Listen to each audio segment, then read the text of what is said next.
So, welcome back to Radio Reverb. We've got Alf Le Flohic with us, who's going to have a good old chat about the history of LGBTQ staff. So, how are you doing, Alf? I'm all right, thank you. Yeah, you? I'm all right. Yeah, on this Pride Day, we're yes, it's a different kind of Pride this year. Yes, it's Pride inside. Pride inside, yes, home Pride. Yes. So, Al, historian, journalist, creator, videographer, man on the scene, filmmaker, Lorraine Bowen fan, and someone who knows how to shake it on the dance floor after I've seen you in the Wild Fruits and Pride. Welcome. So, we understand you're a historian. So, tell us what your average day is like in the world of Alf. Well, it's obviously very glamorous. But I work full time, so there's a lot of sitting and I'm working from home at the moment during the lockdown, so there's a lot of sitting at home at the computer, and then the history stuff, the kind of Brighton queer history stuff is my kind of private passion, if you will, so I do a lot of research online, so it's a lot more sitting at the computer, reading, but the interesting bits for me are kind of tying stories together and realizing when kind of bits connect, and just kind of the exciting things that happen, and the giving talks or writing articles or actually publishing the articles and kind of getting your little story out. That's kind of what they feel like to me, are little stories, when I can get little stories, but they're true. Getting those little stories out to people about our kind of communal history, because it's very easily lost, and it's something I care about. It's good for people to know as well, isn't it? To keep that alive, I think, that kind of message and that history, that way we've come and how far we've come, actually. Mm. Yeah. So pre-lockdown, a number of the gang managed to catch your Queer the Pier exhibition, so the Bear Weekenders, Brighton Bear Weekend, Oh yeah, at the Brighton Museum. So were you the driving force behind that? No, really not. It's part of a series being done by the museum called Be Bold, and they did the Queer Looks exhibition and the the other sort of bold, Josh. Actually, both of you. And most of me. Anyway, sorry, it's there's a series of exhibitions called Be Bold. There was Queer Looks. There was the Museum of Transology, and that was then replaced by Queer the Pier. And as far as I know, the driving force would be the wonderful E.J. Scott, who was responsible for the Museum of Transology. Okay. He was kind of responsible with the museum for getting a group of just local people, really, who were interested. So it's very much Brighton's queer history by Brighton's queers, if you see what I mean. And I was approached to help out with items from the past. Also, Violet and Daisy Hilton. They wanted to include Violet and Daisy Hilton, the conjoined twins who were born here, because their plaque was due to be going up this May, because they were born in Brighton and they were in the film Freaks. But Did you go and see them? You went to see them. Did you go and see where they lived? Or? I went to see where they lived, yeah, in America, yeah, North Carolina. But the plaque's been postponed, but that'll be happening next year. But yeah, originally they wanted me to talk about, get involved with the Hilton twins, because they both married gay men, and Violet was potentially lesbian as well, so there was kind of a definite connection there. But also just my kind of hoarding streak and the artifacts that I've collected over the years, so banners and t-shirts and badges and flyers, and you know. I was going to ask you about the items. Endless shit. What items? You can't swear. We're gonna have to. Oh, sorry. So I did it out. Okay. Yes, items. That would be things I've collected along the years. A banner from one of the from 1988, Anti-Section 28 March. That I helped design. and because I found it down the side of a tent a few years later, and I thought someone's going to wee on that, and it's just going to get, just going to get taken away with the rubbish. So I packed it up and brought it home. And things like badges and T-shirts over the years, stuff that's very specific to Brighton. I had a Sussex AIDS Centre helpline T-shirt, Pride badges, Anti-Section 28 badges. Just a kind of selection of artefacts that I could lend them. Do we hear people can see Queer the Peer until 2022? Yes, it was set up to go on for 2 years. So February 2022 is when it will come down. Unfortunately, the lockdown period, we've lost that time, because obviously another exhibition is set up for going in February 2022. So we've lost the kind of 5 months that we've been in lockdown.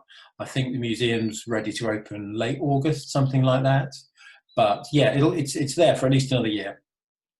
Great. Is there resources for LGBT history? Do you think there's enough available resources then for people to yourself? Well, I mean, a lot of people aren't really big on history, but I think when you bring it to life, people are interested, and you tell stories and do shows and presentations and exhibitions and performances and that kind of stuff. In terms of resources, I mean, the Keep out at Falmer is wonderful. That's the kind of local history resource. That's where a lot of the Brighton Art Story collection and my stuff went. There's also G-Scene, actually, which I think, because that's been going since '95, that's got an incredible record of our community and what's happened over the years and how we've responded. And I'd really like to see an entire collection of G-Scene at the Keep. They've got a patchy selection, but not the whole lot. And I'd really, I was talking to James with it not long before he sadly died, and he was really keen on making that happen. So I'd like that to happen.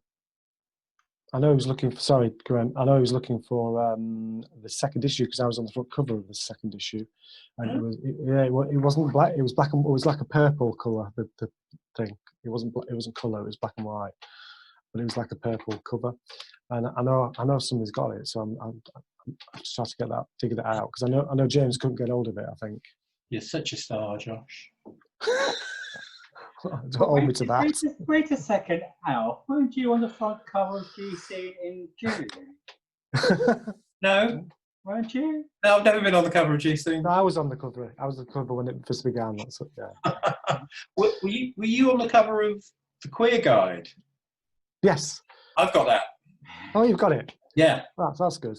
Yeah, I think there were 5 issues of the Queer Guide before it became clear that Brighton didn't like the word queer at that point, and it was changed. But yeah, I know I've got about 3 of that 5 or 4 of those. Yeah. And we did an article about haircutting I remember that, about haircutting. So yeah, it's good to look back, isn't it? Nostalgic and yeah. So Josh was telling me about the Sussex Gay Liberation Front, or as he mistakenly typed lubrication front, which is very different to me. I started Googling that and I kind of thinking, what's he talking about? Like Sussex Gay Liberation Front. Is it true you're in it or involved with it still? That's how very dare you. I was about 7 when they were formed. I do now know some of the people who were in it back then, but it got set up by 2 boyfriends, actually, Mark Rowlands and Simon Watney. Simon Watney's the art critic and AIDS activist, and they were up in London and they'd seen what was going on in America, and the GLF was forming in London, and they were up there seeing friends and stuff, and they were both students at Sussex University at that point, and they came back down and decided that we should have something similar here. So they went about setting it up, and around, I mean, there's going to be a piece in G-Scene. Well, actually, G-Scene's out now, isn't it? Yeah. So go see G-Scene. There's a piece in there that I wrote about the gay day before Pride, because the first gay Pride was in 1973, set up by the Sussex Gay Liberation Front, but in 1972 they just called it a gay day. There are no photos of 1973, but there is one of the 1972 gay day. Wow. I found it at the Bishopsgate Institute in London, which is another great LGBT resource. And I'd never seen quite such a nice version of it, and I got hold of, they were very kind and gave me a copy of the original, and I've touched it up on Photoshop. I managed to locate some of the people who are in it. So Mark Rowlands and Simon Watney, but also John Raymond Baker, who's a playwright who was part of the AIDS positive underground theatre in the 80s and 90s here, maybe the 90s. And Graham Wilkinson, who was the founding director of the Sussex AIDS Centre. They're both in that photograph. And Graham and John actually got married on the beach. Married on the beach in July 1973 as part of Pride that year. Wow, amazing stuff, yeah.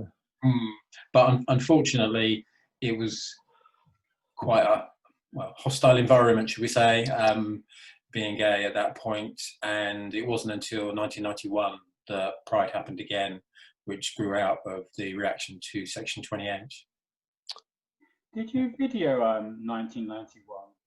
No, I was there, but sorry, I videoed 1994.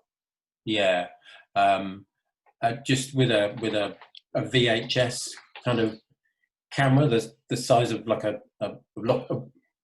washing machine, kind of on your shoulder, that kind of size. Wow, straight onto VHS cassette, and I videoed it, and it turns out to be the earliest footage that is available of Brighton Pride, and that's on YouTube. I was going to say, how can you get hold of that? That's when Brighton Pride used to go to the level, wasn't it? Yes, yeah. That was my first Pride as well, actually, the level. Yeah, that was amazing. The level. I quite liked it. The early ones were great. It wasn't a big roundabout, though. Roundabout? No, because it's a big, in the middle of a road, isn't it, anyway? Oh, well, the level, yeah, I see what you mean, yeah, completely. You know, as you get older, your personal life starts becoming a history lesson. Yes. And I remember being an adventurous young man out about on the scene, and used to go to the village and the Sussex Lancers. And of course, I won this mug at the very last raffle. You have to be on Zoom to see this bit.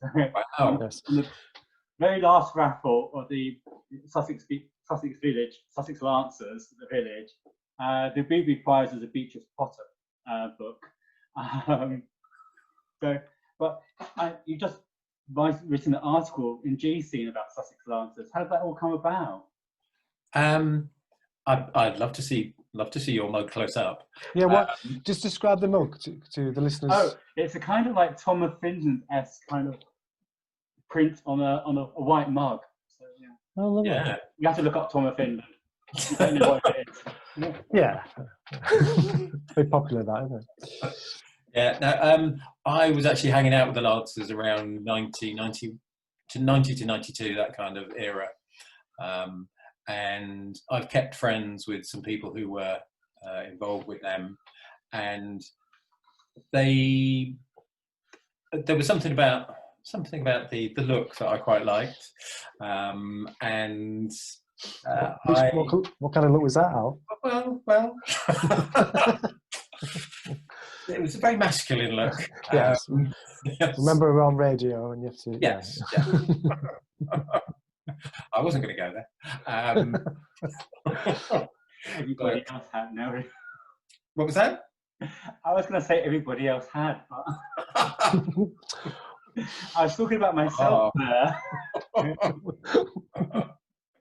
Anyway, moving on. it just became part of my obsessive hoarding of things at that point in the 90s.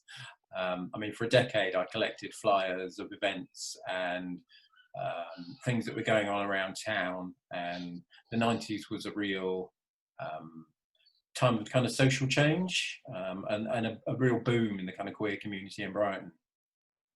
Are you still collecting flyers? No, I kind of ran out of room, and with everything going electronic, it wasn't quite so meaningful, and possibly I got a bit bored of it. They're not still going, are they? No, they folded around 2000, 2001.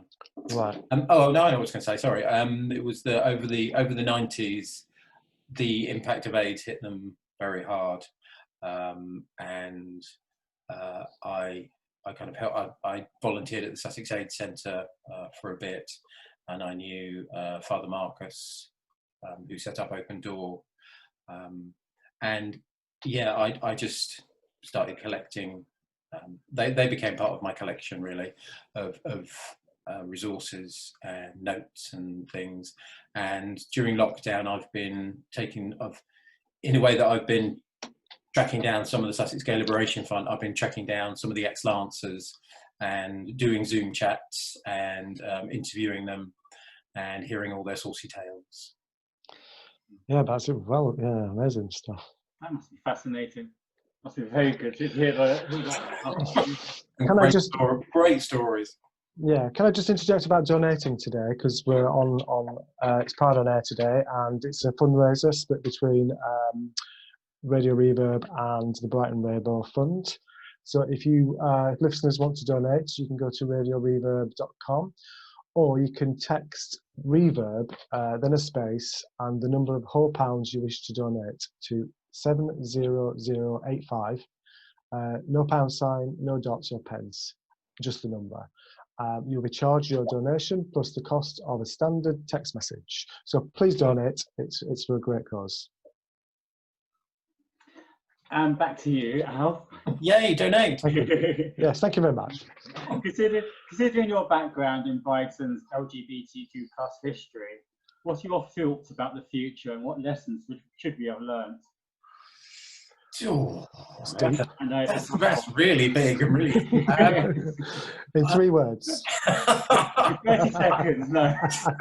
I mean, minority history I think is fascinating, like our history is fascinating, but I think these days it's getting more kind of intersectional, where the kind of minorities meet. So the deaf experience of being gay, or the gay experience of being deaf, or trans people of colour, and where you have kind of worlds clashing or combining. That I think is kind of the future at the moment, which is great. As for lessons, Don't have to answer that one. Well, I think we're all humans and we're all a work in progress, and we need to. I mean, I'm atheist, but the kind of message of love that comes through most religions, I think, if you're going to get deep like this, I think is the key, really. Yeah. Wow. Good message. Why not? What are you doing today then for Pride? Are you doing anything? Yeah, I'm going to be going around a friend's place and watching it online, having a few drinks, socially distanced, of course. Not from the drinks, but very close to the drinks, socially distanced from the drinks. For everybody else. Yeah, that kind of thing, yeah. What about you? That's great. Same thing, actually, probably. I mean, I don't know what's going on out there. So, yeah, same thing, really. Be with friends, socially distancing, of course. And, yeah, celebrate, I think. Also listening to Radio Reverb's Pride on Air. Listening and donating. Yes. What about you, Graham? I haven't made any plans at all. I'm just waiting to see which party invite to take up. Yeah, fair enough. I'm very loose and free, as they say. Yes. So Alf. I'm not saying anything. Yes.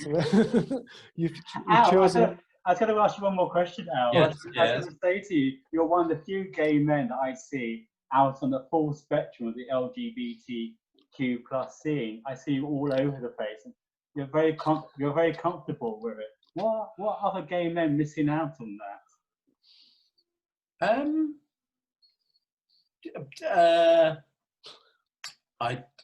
You asked some hard questions. I've got my friends kind of cross all the boundaries. I've got straight friends, bi friends, gay friends, trans mates. It's and each. Yeah, I do. I kind of make the point of going in. Well, not their worlds, but embracing their worlds as much as my own, and try not to be in a little box and just do white gay boy things. Just relate to people as people, and on that level. And I think that's a perfect message for Pride, is to get out of your bubble and go and welcome other people. Get out of your box and into someone else's. This is going to be aired. This is going to be aired in the afternoon, so maybe edit that bit out. So, Pride anthems. You've got one. What's yours, Alf? You can play. It's a little on the cheesy side, but I think nothing wrong with that. Seem to have ended up talking a lot about loving. So I'm going to go for "Love Yourself" by Billy Porter. Fabulous. Which is a real kind of getting ready to go to Pride kind of song, really. Yeah. So we'll play that. So thanks, Alf. It's been great, actually, Graham, hasn't it? That's a really good interview. Great, really good. Thank you very much for coming in, chatting to us. Thank you very much for the invite. And happy Pride. Happy Pride, everyone. Have a great day. And here's Billy Porter. Love Yourself. Woohoo!